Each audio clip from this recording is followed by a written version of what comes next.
Prisonnière, prisonnier, bonjour. Alors là, je suis dans ma rue. Gabi, s'il te plaît, arrête. S'il te plaît, arrête un peu d'aboyer. Et moi aussi, je vais me mettre à faire mes petites vidéos. Il n'y a pas de raison. Alors, comme je suis assez velléitaire, est-ce que je vais en faire plusieurs, puis d'un coup, je vais arrêter? Ou est-ce que je vais en faire beaucoup et régulièrement? Je n'en sais rien. Mais moi aussi, je vais faire mes petits coups de gueule, mes humeurs, mes questionnements. Là, je viens de voir passer un couple avec son chien, pas de masque. Ah, je leur ai dit merci, ça m'a fait du bien. À ce propos, il s'est passé quelque chose tout à l'heure. Mon fils a été contrôlé parce qu'il portait pas le masque, normal, il est dispensé par des policiers de la ville de Paris. Et chaque fois qu'il rentre du lycée, il rentre à pied pour éviter de se faire agresser dans le tram parce qu'il n'a pas de masque. Et il m'appelle, on discute tout le temps de son trajet à pied, il me raconte sa journée, et en même temps ça le déstresse un peu. Et donc c'est pour ça que j'ai vécu le contrôle en direct. Donc le policier lui dit: vous n'avez pas de masque? Ben non, je suis dispensé. Et le mec, vous êtes dispensé pourquoi?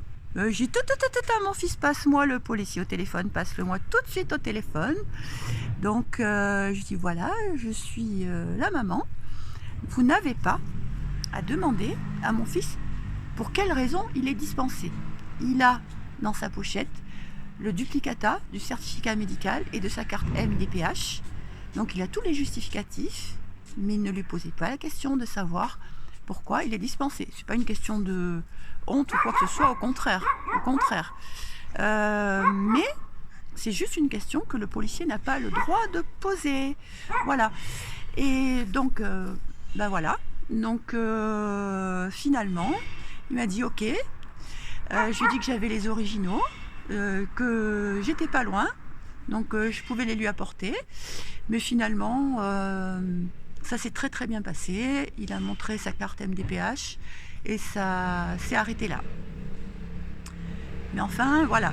J'ai un gamin de 16 ans qui, parce qu'il ne porte pas le masque, peut se faire agresser. Et comme c'est un gamin de 16 ans, les gens ne prennent pas de... Là, les policiers ont été polis, hein, mais il y a les gens qui ne prennent pas de précautions. C'est-à-dire qu'ils passent dans la rue, ils font le masque.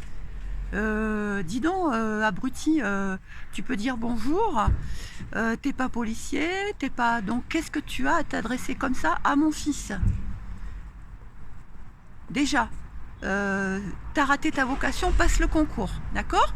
Tu passes le concours, puis après tu auras le droit de poser la question à la personne qui ne porte pas de masque dans la rue, d'accord? Ce masque qui ne sert à rien, à mon avis, c'est mon avis et je le partage, surtout dans la rue.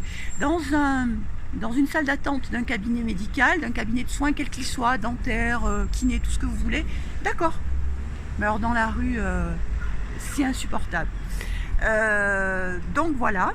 Ça s'est passé comme ça. Dans ma rue, la plupart des gens portent le masque, sauf de temps en temps. Voilà, ce petit couple que j'ai vu passer. J'ai trouvé ça super bien, ça m'a fait du bien.